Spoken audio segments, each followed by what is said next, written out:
Paano halimbawa kung meron kang dalawang 3D printer tapos iisa lang yung filament color na meron ka. Halimbawa, itong black. Kailangan ko siyang gamitin para dito sa ginagawa ko dito and then ito meron pang isa. So, kung isa lang yung meron sa inyo at ayaw nyong magbukas ng bago kasi hindi nyo naman mako-consume agad, no?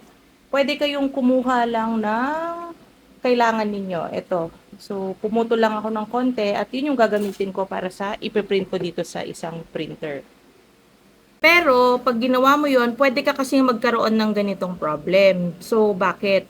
Pag mag-start na kasing mag 3D print itong Bamboo Lab na may AMS, ipapasok niya muna, no? I-read niya yung filament details, tapos ibabalik niya. Ngayon, kung mapansin nyo, meron tong mga, ito rollers dito. So, ang gagawin kasi nito, bukod sa mga gears na nandito, tutulungan niyang i-pull out si filament. Ngayon, yung pinakadulo nung pag-pull out na yon, medyo kailangan mag-work ito eh. Kailangan medyo mahila niya ng ganito, ng konti. So, since ganito siya at walang rolyo, hindi niya yun magagawa.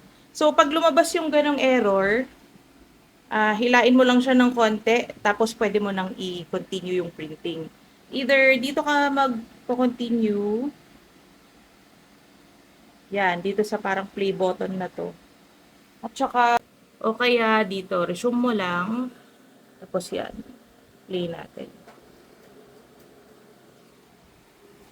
So yan, tumuloy na agad yung print ko. White kasi yung base nito. Ay, ayan. Kita nyo, nagkaroon ng problema. Nakunan ko. Wait lang. So, paano ba maiiwasan din yung ganitong problem? Pag-usapan natin next time.